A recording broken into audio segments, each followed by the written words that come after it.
It's your girl, Nancy Red, and this is season 3 of Mompreneurs, where we celebrate beautiful Black entrepreneurs who are also amazing moms.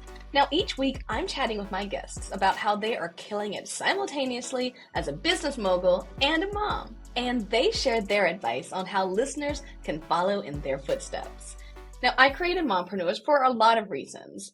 Mostly because I come from a long lineage of women who ran their own businesses to provide for their families. And one of my businesses is writing books and turning some of them into TV shows and films when possible. And it's not always possible.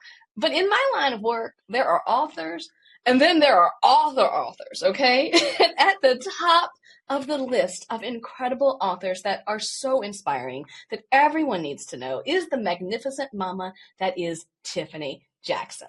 Let me tell you a little bit about her, okay? She is the multiple-time New York Times bestselling author, award-winning lady of some of your favorite YA thriller and horror books. This includes Monday's Not Coming, Allegedly, which was her debut, Let Me Hear a Rhyme, Grown White Smoke, The Weight of Blood, and she's also co-author of the adorable rom-com, or rom, let's just say rom, Blackout, and How I Fell in Love with Her. She is the author of the adorable Black Santa picture book, Santa in the City. Welcome to Mompreneurs, Tiffany. Thank you so much for having me. What an amazing introduction. Okay, girl. Well, it's an amazing introduction for an amazing person. You got a lot to work with. And I'm so happy that I caught you because I've been fangirling you for years. And what's great about this is you now have a little one, so you're a little bit more stable. You used to be part of the travel nomad club, right? Bopping all Yes, around, like going all yes. around, salsa in the world, like doing the most. But right now, you're doing the most at home with your baby. Right. This is like the most I've ever been in my house. Like even during the pandemic, I didn't feel like I was so like stuck inside. But which I definitely was. But yeah, new mommyhood. This is amazing. I'm like still stunned I'm even invited onto this podcast. I'm like, oh, I am a mom. Right, right. Yeah. You are a mom. And that's the irony, right? Because writers, we sit at home a lot, just literally in our panties. Well, I don't know I'm in my panties, just writing. You might have, I know you have a better routine because you are a more prolific writer than I am. But I'm just like pushing it in when I can. And a lot of people think we're at home all the time. But actually, it's when you have a little one that you're really stuck at home because you could technically write anywhere, but when you have a baby, you're kind of there. Yeah, I've definitely noticed a change. I'm in my office a bit more. But I can also like hear her crying like in her room and I'm like, oh, I'm like, I have to work though. Don't you understand? Like, Yeah. I know you're only a couple months old, but you know, you gotta understand that this is how mommy like survives, basically. But and to your point, I usually write in like holy like sweatpants and you know a very like unglamorous t-shirt. So I'm right there with you. And I hope for you, for your sake, it stays there. Because with me, with each child, with each phase, it just got worse and worse. And I don't even like, so we lost the pants at some point. That's Right. off topic. But okay, before we get too far into the business side of things, let's get a little bit more background on who in your life puts the mom in your mompreneur. Who's in your household right now? So right now I have a beautiful daughter named Brooklyn. Me and my partner named her after our first love, which is our first home. And yeah, she is almost 4 months old. I can't believe it. And she is a squiggly scream queen, as I like to call her as well too.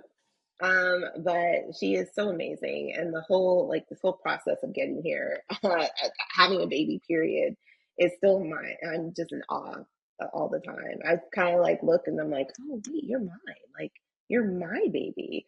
Because I'm so used to like holding everyone else's baby.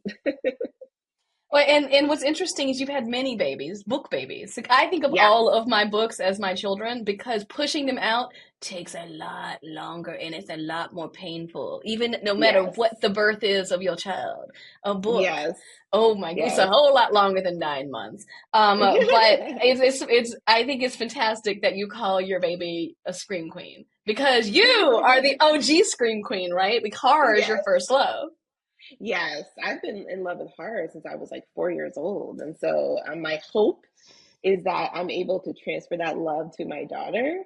without her getting all scared. I'm gonna start her off slow because I think I was just sort of thrown into it. Like us, like 80s and 90s kids, we were like, we were at the video store just picking up anything, and parents didn't even notice that, like, we were watching the goriest things Oh, the ever. glorious things. But it was delightful. I think that's why we are who we are, because I was brought up by the most respectability politics, buttoned up mama you could not imagine. Prim and proper, Southern Belle. But when we would go to Blockbuster, she had no idea what was going on, because she was, and I would go over there.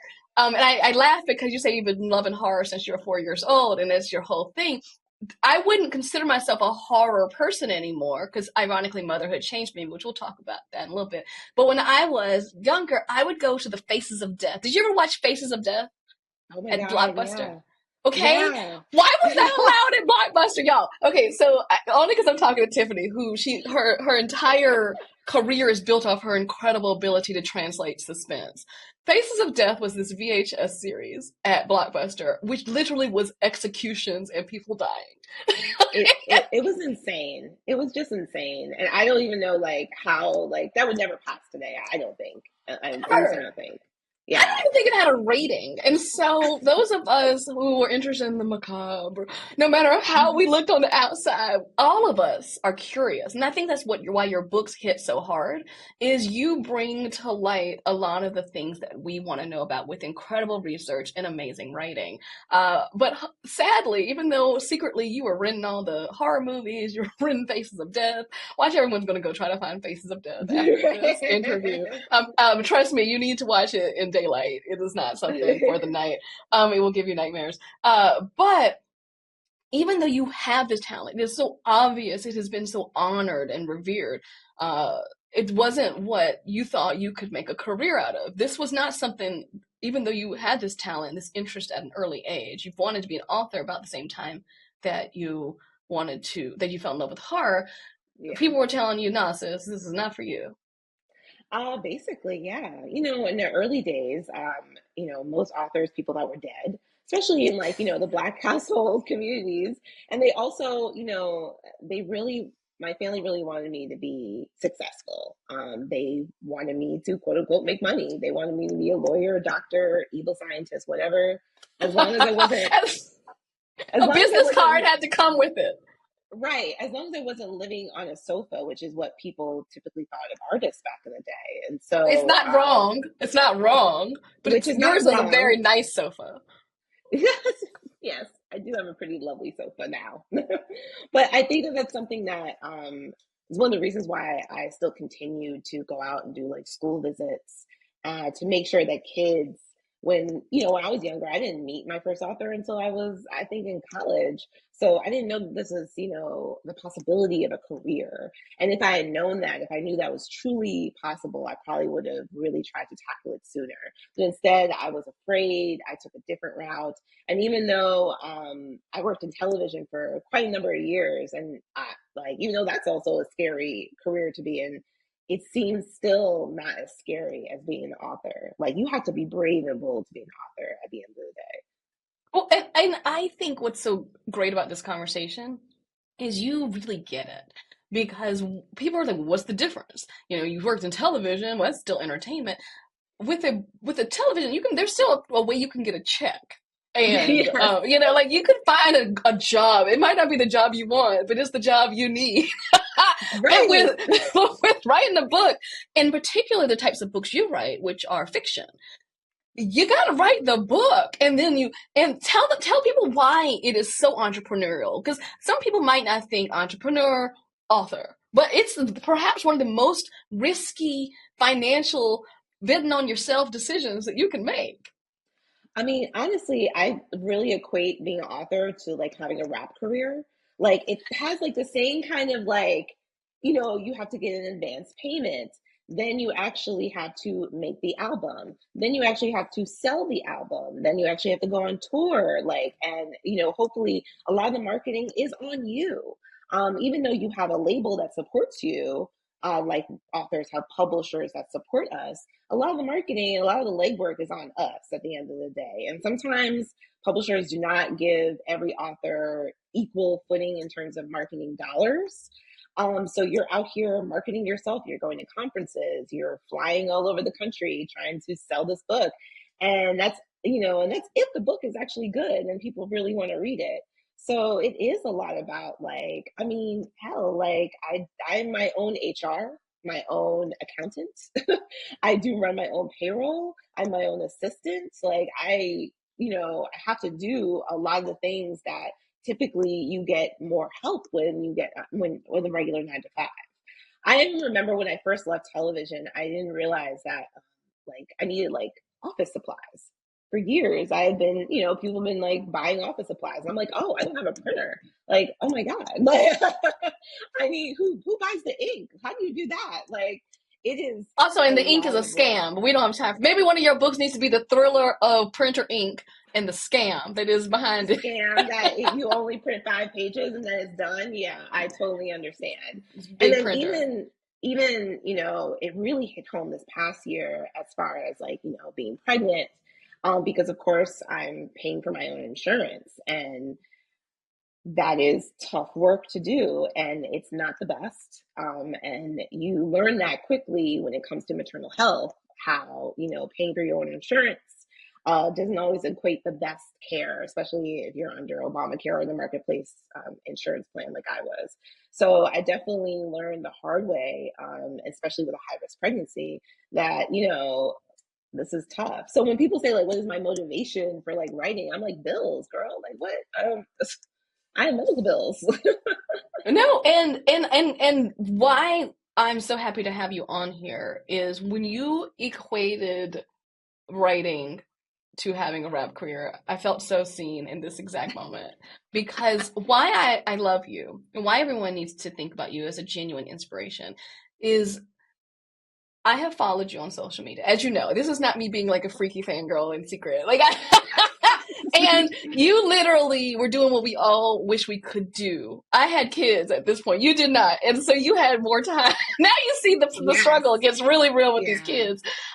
But you were on the social media corner doing an amazing job peddling your pseudo CDs, your books, the book Yes. premises. You were in there in the trenches creating these groups that didn't exist before you. Would you say that you were like you and your group of authors, many of whom are co-authors of Blackout, which is incredible. Do you think Yeah. you were kind of like this new generation instead of the one-off incredible Black author, kind of the group entity of we are all amazing and we are here. Pay attention to us. I think I started to, I applied a lot of the things that I learned in television and film, which was the biggest thing is to network across. Stop networking up, network across. And so one of the things is when you network across, you're kind of bringing everyone up together.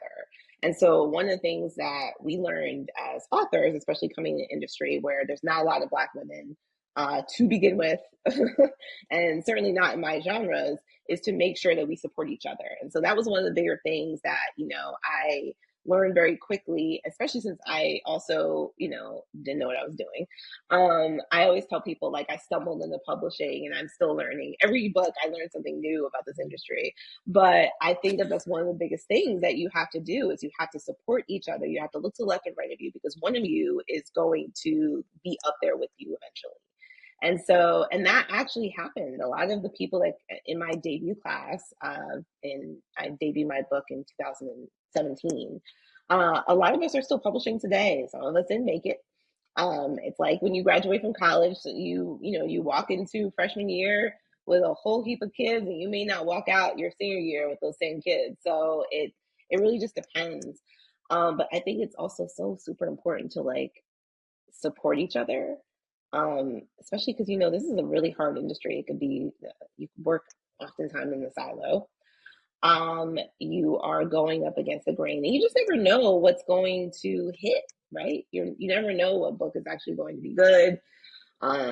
It's almost like luck. What's the quote? Luck meets preparation Plus or something. opportunity is one of my Yes, favorite. And yes, also it's also the wild card, right? Like it's so funny you said. I love that networking across. I think people don't realize that. And for me, accidentally. None of this was purposeful. If I were purpose, that's why I have this podcast, is because I want people to be more purposeful than I was, because I was just kind of Mm. operating in the dark. I we were just like, I don't know what's going on. But accidentally, I tend to network and mentor and sponsorship across or down. And when you say that they'll rise up to where you are, I actually think a lot of the people that I helped avoid the idiotic things I did have risen above me, which is fantastic. It's like the goal. Yeah. Because quite Yeah. frankly, that's also why I get to do the stuff I do. Because they're like, sis, let's roll you back up here. And I think it's really important, because my brother always says that we as Black people have purposefully been omitted out of the conversations on how to do stuff. So if Yes. we're gonna get it together, we have to do it together in an interwoven, strong fashion.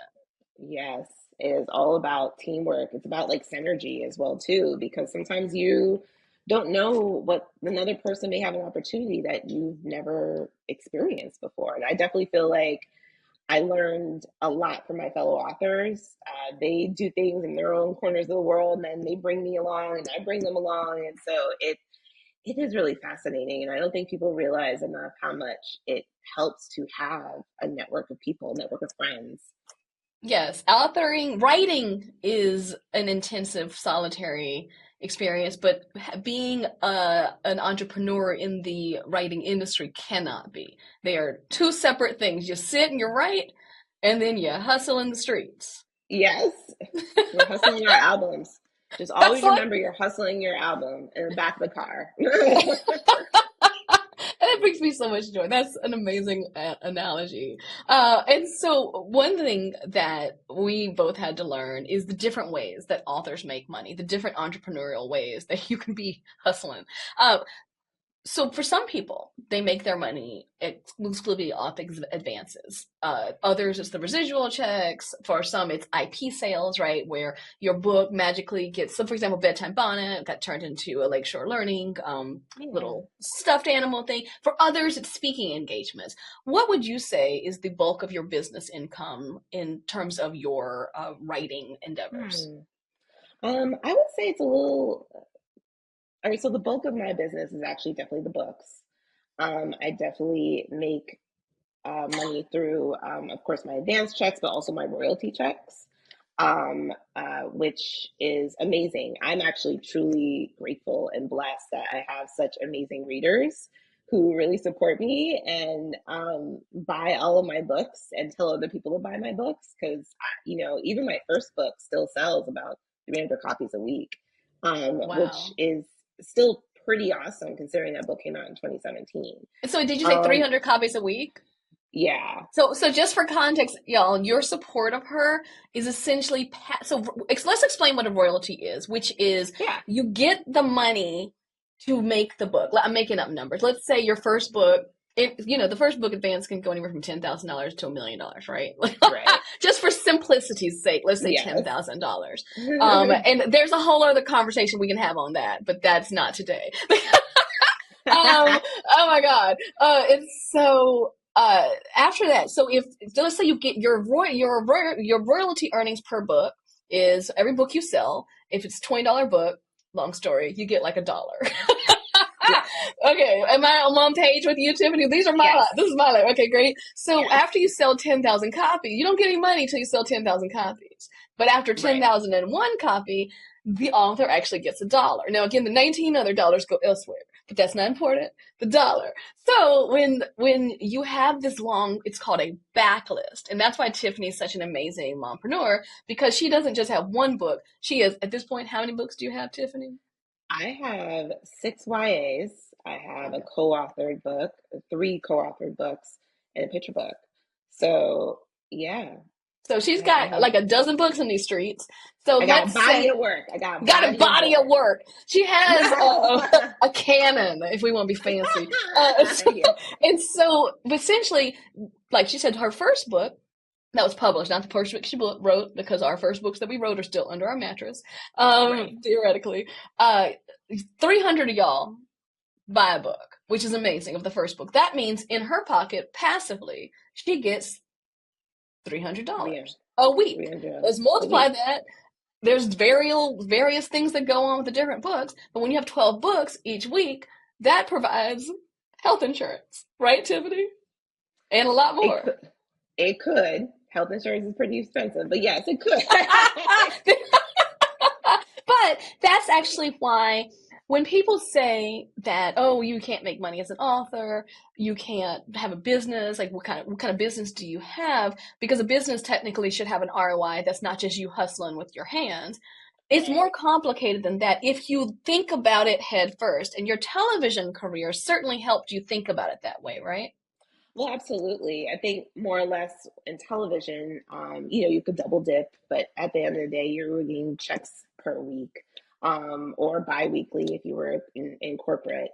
So I knew that was kind of like the what I had to work with is making sure that I always had a savings and knew that where my next check was coming from, or basically where my next plate was coming from sometimes. So, for instance, I do get advances, but then I get royalties twice a week. I mean, sorry, not twice a year. Twice a year. Um, Girl, yeah, I can tell you it's July and January. It's very yeah, exciting. yeah. And then you just set away for the taxes. It's a whole mood. Yes, that's that, and we can have a whole other podcast We could on have taxes. 18 podcasts on Yes, all of this on because taxes. the reason my mentees don't get played is my sadness with them taxes. But I digress. Yes. I also do. I also on the speakers bureau, so Yes. speakers like road. So I speak at colleges and high schools. I kind of do talks like all over the country. At one point, right before the pandemic, I was like on a plane giving a talk somewhere like at least 3 times a week. And to kind of come back to full circle moment now, that would probably be a little impossible with a baby right now.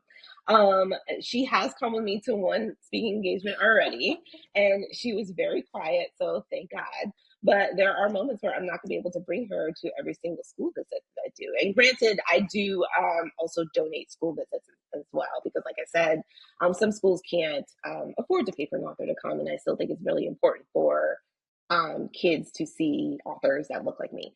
And I So want to that's interject this because this is obviously a podcast about making money, but we do need to understand because we need to make money because we live in capitalism and we can't get out of right. it. So here we are. That's another podcast.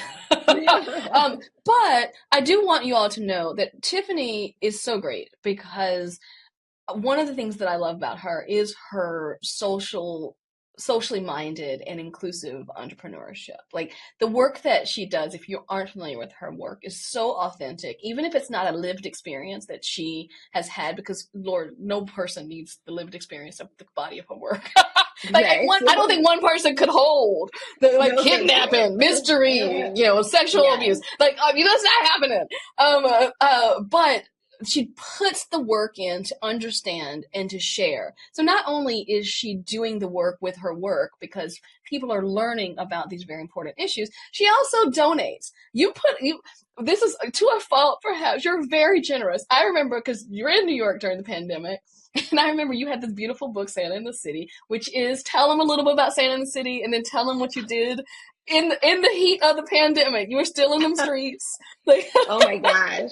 So, Santa in the City is basically my little autobiography of me growing up in Brooklyn.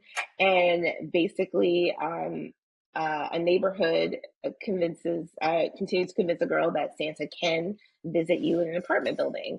Because I really had a hard time believing that Santa could still come if we had no chimney and stuff like that. So, there were little things my mom would tell me, like, oh, Santa has a magic key, like the super to get into every single apartment in the world. So that's like, basically the premise of Santa in the City. And that was really important to me because, I do think that, kids from the city deserve, magical stories during Christmas time. So I made sure to donate books. I gave books out all throughout the city. I gave them to a couple of elementary schools. I went into elementary schools and I read them to kids. And so yes, and it was pretty. It was also the height of the pandemic as well too. So very mask friendly everywhere we were going. When I But was it so was covetous because, we both had, I had the real Santa come out. yeah, We had plans. I was like, oh, we're going to do some stuff together. It'll be so great. And I had children at the time and I couldn't leave my home. And you were out there literally being Saint Nick. And I was just like, oh, she's so great because the kids who were in school, they needed your I mean, I think inspiration in those books. we all needed a little bit of joy. But yeah, I think that we had so many plans for like all the Christmas stuff, and it was so disappointing. And then like even like technical difficulties, like we could have had magical Christmas parties like every year. I mean, we still can, so that's like an offline conversation. But that was something that it is important to me. The work is important as much as the check is also important as well too. But it is interesting kind of being this. So okay, I have a funny story. So I also do prison visits as well too. I go to juvenile halls and I I talk to did kids not know there. that. That is something a lot of people would not know that you do prison Yes, visits. yes. That's incredible. So I went to a juvenile hall in Maryland. It was young boys, and I was talking about my career, and everyone was just kind of quiet. And I was like, okay. And at the end, someone was like, "Oh, so what else do you do for a living?" And I was like, that's it. This is it. I sell books. I'm a full time author. And they were like, wait, what? So this is all you do? You don't have a backup plan? I was like, we are in prison. And you asking me if I don't have if I have a backup plan. And then, of course, towards the end, one of the young men was like, well, you don't have a man to take care of you? Oh, maybe you should give me your number so I could check up on you. Okay, step one. Okay, there's so many layers here. There's so And many layers. there's so many layers.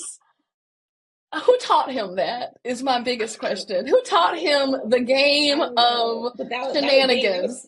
That was That smooth. was that was I see a ticket out of here and a meal. That is impressive. And it's how we got to Reese Teeth. It's how we got like it's just that's a lot. But it's also indicative of a comedic, tragic example of what we are told. We are not told we can be creatives. Even Right. though black people are the most creative, first of all, the whole thing could have been a skit. All of those people in GB,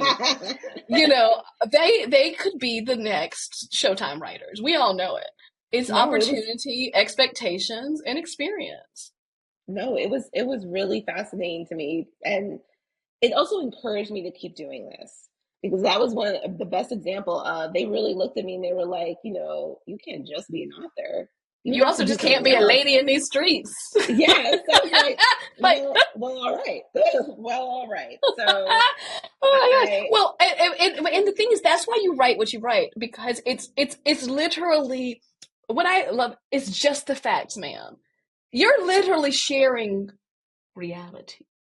I don't think people who don't live in reality understand reality. I am from rural Virginia. In the 1980s, we were the sweatshirt capital of America. A couple years ago, we were the opioid capital of America because the way things have gone. We used to be yeah, real great. Now things not so great. If you don't know this trajectory, you don't know this trajectory, and you're just talking. You're not just talking. You do the research, you do the work, you go in there, you humanize very difficult situations that our people go through. And that's not easy. When you're doing all this, how do you care? Because you write, I mean, I love Face of Death, right? Like, I love all this stuff. yes, But that's my hobby. My real life is puppies and sunshine and bodies and things like that. This is your career. How do you create mental health for yourself? How do you separate and compartmentalize? Because we're laughing at that, but in the moment, that would have been traumatic. That's traumatic to yes. experience. It's true. I definitely feel like I compartmentalize a lot of things, but I also like remind myself I have something called I call it a joy toolkit. And a joy toolkit basically I have 5 things on hand that will bring me instant joy. And it may not be on hand physically, but I know a Bob Marley song will always cheer me up.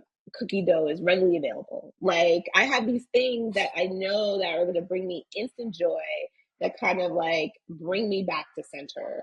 And I think that's really important to have for anybody, honestly, anyone in the world could, start to make their own joy toolkit.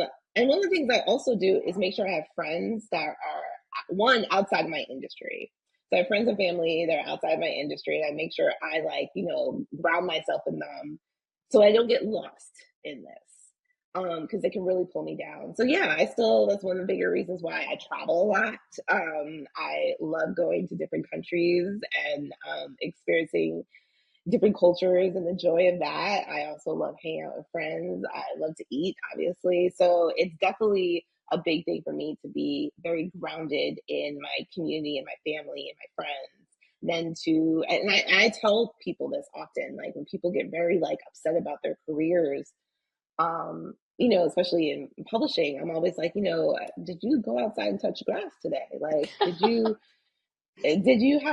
have a nice tea today? Like, something along those lines to like separate themselves.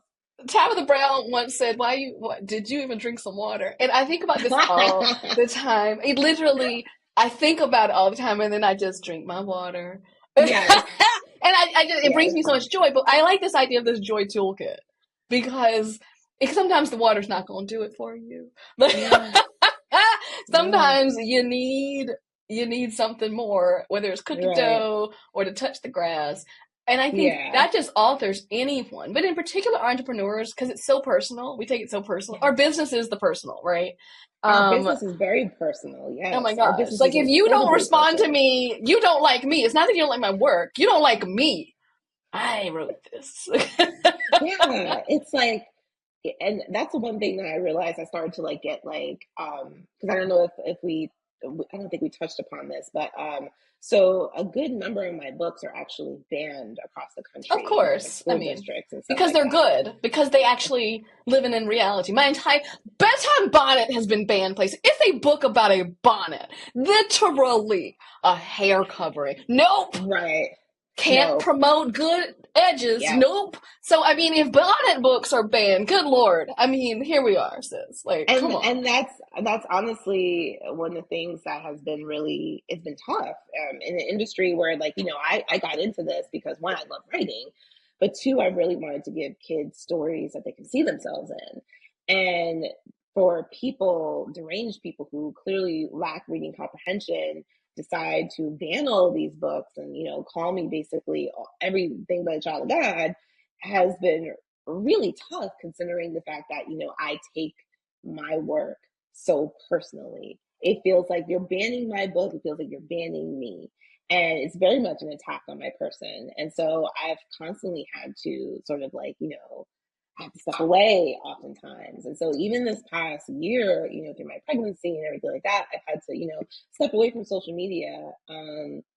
In a large capacity, because before, yeah, you're right, I was always on social media and I was always making funny content and kind of like You were I my enjoy. I watched you as what I used to, because I was a mom before social media. So you have to understand, I never got to Yeah. be Yes. the Instagram thought. And I don't mean Right. sexually. I mean just professionally. Right. No. Professional Yes. thought. I've always wanted Professional I've thought. I'm a big professional That's a good thought, but term. yeah, but I can't because I got these kids. And so I see you step back, and not in a bad way. It's just the phases of life, unless you're Yeah. for certain people, and Yeah. it's complicated because the authenticity is not just your authenticity, right? You're Right. interacting with a bunch of other people, and you have to kind of make choices. How is that affecting things? Like you said, like we're over here, like right now. If I'm, this is great. I'm in a room. I got no kids. Like I'm talking to you, maybe someplace else. But when you gonna leave this interview, you gonna open that door, and you Chaos. know, It's you back back to to chaos. Bluey. I I really was not imagining that I would be, twerking like Gracie's Corner in the morning every day. I really Happy was not like, Gracie's yes, Corner. I really was not expecting this to be a part of my life. Because I honestly, I also didn't expect to have kids. So this is a wonderful blessing. In a lot of ways, this wasn't like the plan I had for myself. I was definitely going to be rich. I was rich auntie vibes, like from a young girl. Like I just knew that was going to be like, what I was going to do. And now I have this amazing daughter, and it's definitely had changed the way I do business in a lot of ways because, like How I said, so? Well, obviously, I can't just jump on a plane and go do any conference and visit. Like, it has to be 100% worth it. I can't go away for days at a time because I have to come back to her. I have to fly in, fly out very much. I also, just to touch back on, the book banning, you know, this is actually a good example. So back in April, or I think it was May, Pen America, which is an organization that is sort of like rallying and trying to stop a lot of these book banning. And they asked me to be a part of this class action lawsuit against some of the school districts. And, we were on the phone, we were talking, and, being a part of something like that makes, you're a public figure. So very much you're getting a lot of attention, a lot of negative attention. And then within that week, I found out I was pregnant. And then I was like, I can't do this. Like, I have to start thinking about me and my child because I'm pretty scrappy, but I can't be knucking and bucky and ready to fight when I'm pregnant. Well, And I that's what I'm can't. saying. We can't be in juvie with the kid out here. You know what I mean? Right, No. right, Well, yeah, welcome to the biggest conundrum of being a mompreneur. Like, you can't, I mean, like, you're being a responsible person. You have to be responsible first. Like, you can't, the risk, ironically, has to be calculated more than ever. yes, very much so. So, even like I had to take self-defense courses, online self-defense courses and I'm a writer. I'm like, it's pretty wild.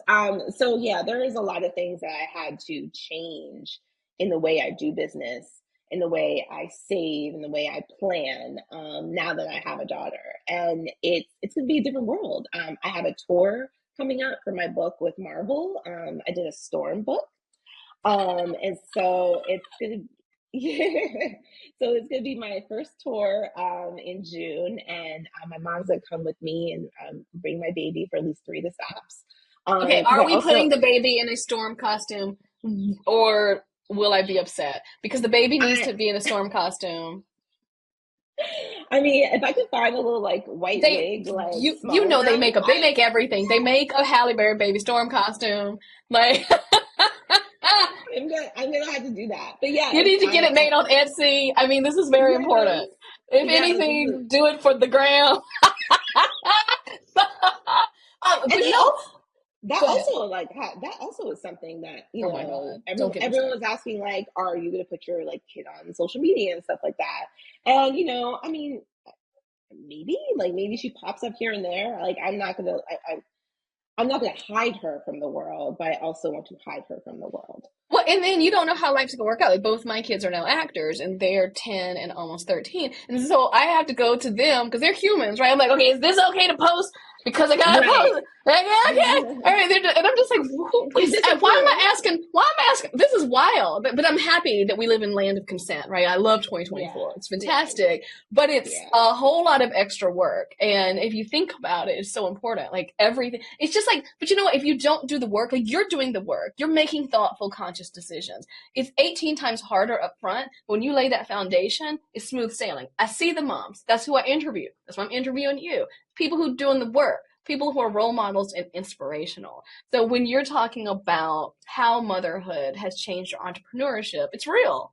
And Yeah. and who's to say it's for the worse? Because ironically, you're running and ripping in them streets. Who's to say that this isn't a blessing of giving you a pause and a pivot shift? I'm not saying it is or not, but who knows? We'll find out. I mean, it definitely has in a lot of ways, because there was so much that I wanted to do. Look, I turned 40, and then I was just like, okay, now what? And then all of a sudden it was like, oh, I'm pregnant. Oh, hey. Like, oh, Just when you thought, well, just, you know, it was it a just was, when you thought you were moment. But clear. I am in that space where I'm kind of like, okay, when I think about future things, I'm like, what do I want to do? And what's like my next move and stuff like that. So I made some really great books. I had given my all to my readers over the last like couple of years. Like, what do I want to do now? And one of those things is like, hey, like I actually have given you guys a lot of books and a lot of content. And maybe the now is me just enjoying my life, like reaping, what I've actually, carefully curated and sowed. And so maybe that's also like a part of it. Maybe it's like, I want to be able to, reap the benefits of what I have done and lay that foundation and actually spend my royalty checks, creating like a magical girlhood for my daughter. And I want to be able to do that. And so, yeah, maybe that is sort of like taking a bit of a pause of, just going everywhere and being everything to everybody. That could also be a part of like this next chapter. So yeah, there's of course there's plenty of other things I really want to do. But you got Of course, time. You got I got time. time. I got We got time. time. So It's not all squeezed into a single Ziploc bag. that's a You good squeezed one. enough in this one. You've done a great job, and I think that is a brilliant way to look at it. Like, let me spend these royalty checks on what is going to be fleeting, because your talent's always going to be there. We all know that, Thank you you. know. So, okay, can you please, when you're looking at your life, when you're looking at your business, when you're looking at being a mom, when you're looking at being a mompreneur, can you leave our listeners with your business and life mantra, some words to live by? Um, Business mantra. Oh, this is actually something that Mama Oprah had said. Is and it's very she said to be obedient to the call of a dream. And I really have lived my life that way. I think that, I've tried to do everything. I loved my television career. I loved every other job I've ever had, but writing has always called me home. And it's one of the things that has always sort of like pulled me away. You know what I mean? Where like the guy with the girl, and then like the girl's behind him. He's always like looking at the person like walking past him. That is always Yes, that is always writing to me, is that I always will get to a new career, a new like status in my life. And then I'm, getting up early and I'm writing and I'm writing on my phone on set. Like I felt like that was something that I was always meant to do, is to be an author. And I think I fought against that for so many years. I probably would have been an author much sooner if I wasn't like operating in fear. And But so maybe if it you, wasn't the right time. Maybe yes, you yes. wouldn't be this author because again, your success is so built on the foundation of the decade plus of experience you had in these Yes, streets, the yes. films you made, because y'all, she's not just an author, she's been doing films and all this stuff. So you've done so many things. You've done short films, you've done children's books, you've done co-authored novels, you've done your own, obviously your own novels, right? God only knows what else is behind there. But I can't let you leave without participating in my favorite segment, which I call Mompreneurs Manifestation. And Ooh, okay, every okay. guest, I ask, what's next for you, or what are you hoping comes next for you, and how can we help manifest success in this endeavor for you? So what's next for me? Oh man, because I have a bunch of books to write. If you want to manifest these books, um,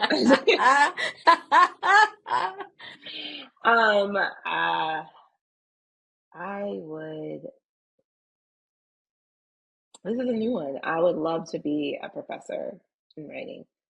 That's something in my. That's definitely in my like 5 year plan, and I don't know how. Where do you want to do this? I Brooklyn, your maybe fave? Yes, of course, Brooklyn, but I have Oh, no clue. this is doable. I mean, I laugh. That is what I refer to as an absolutely achievable goal. That is an Yes. achievable goal. We will talk offline. I will 100% make some connections. I know Thank some people you. immediately. If that is a delightful goal, because it speaks exactly to who you are. At the heart of it, why your books resonate so much is you are a teacher. And thank you for Mm. sharing. You're teaching us about elements of society that are like very stressful and often not talked about, or especially not talked about with the nuance that you present, which is how it especially matters in our community. So I cannot imagine a better professor of writing than you. So Thank we are you. manifesting this for you. I'm going to make some connections for you. This is a totally Thank doable you. goal. I feel like if you just put that on Instagram, you'd have a job like tomorrow. But that might not be what you want right now. I mean, not right now. Not right now. Not right but now. definitely, Not right yes, now. that is So something anybody listening to this, she's not accepting opportunities yet, but just put it in the manifestation burner. Yes.